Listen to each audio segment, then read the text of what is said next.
Hi friends, നോക്കിക്കേ, ഇങ്ങനെ ഒരു കറി ഉണ്ടെന്നുണ്ടെങ്കിൽ നമ്മുടെ വീട്ടിൽ ഇങ്ങനെ ഒരു കറി ഉണ്ടെന്നുണ്ടെങ്കിൽ നമുക്ക് നോൺ വെജ് ഒന്നും വേണ്ട. ഈ കറി മാത്രം മതി. നമുക്ക് എന്തിൻ്റെ കൂടെ, ചോറിൻ്റെ കൂടെ, ചപ്പാത്തിയുടെ കൂടെ, ഇഡ്ഡലിയുടെ കൂടെ, ദോശയുടെ കൂടെ, എന്തിൻ്റെ കൂടെ വേണമെങ്കിലും നമുക്ക് കഴിക്കാം. അപ്പോൾ ഇതുണ്ടാക്കാനായിട്ട് നമ്മൾ കുറച്ച് വെള്ളക്കടല എടുത്ത് കുതിർക്കുക തലേദിവസം രാത്രിയിൽ.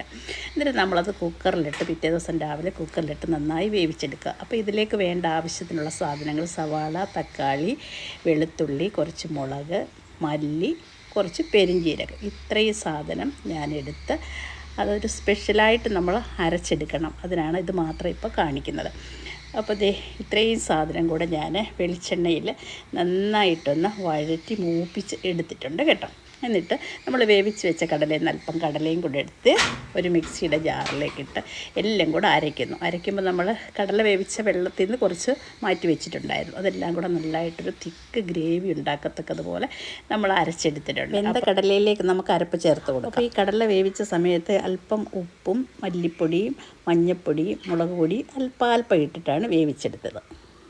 ഇനി നമ്മളിതിലേക്ക് സാധാരണ വറുത്തിടുന്ന പോലെ ഉള്ളി, മുളകും ഒക്കെ കൂടി, കറിവേപ്പിലയൊക്കെ കൂടെ, കടുവൊക്കെ കൂടെ പൊട്ടിച്ച് ഇട്ട് ഇതിലേക്ക് ചൂടോടെ നമുക്ക് ഇത് വിളമ്പാം. ഇനി അല്പനേരം കൂടി ഇരിക്കാമെങ്കിൽ കുറച്ചും കൂടെ തിക്കായിട്ട് ഇത് വരും.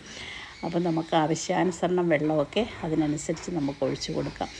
ഇത് വെച്ചിട്ട് നമുക്ക് പറഞ്ഞല്ലോ, ചോറിൻ്റെ കൂടെ ആയാലും ചപ്പാത്തിയുടെ കൂടെ ആയാലും ദോശ, ഇഡ്ഡലി, ഇടിയപ്പം, എന്തിൻ്റെ കൂടെ വേണമെങ്കിലും കഴിക്കാം. അപ്പം നിങ്ങളും ഇങ്ങനെയൊക്കെ തന്നെയാണോ ഉണ്ടാക്കുന്നത് എന്ന്, അല്ലെങ്കിൽ നിങ്ങളുടെ റെസിപ്പി കമൻറ്റിലൂടെ അറിയിക്കണേ.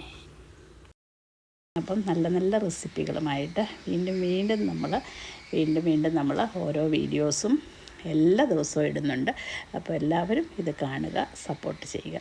Okay, bye.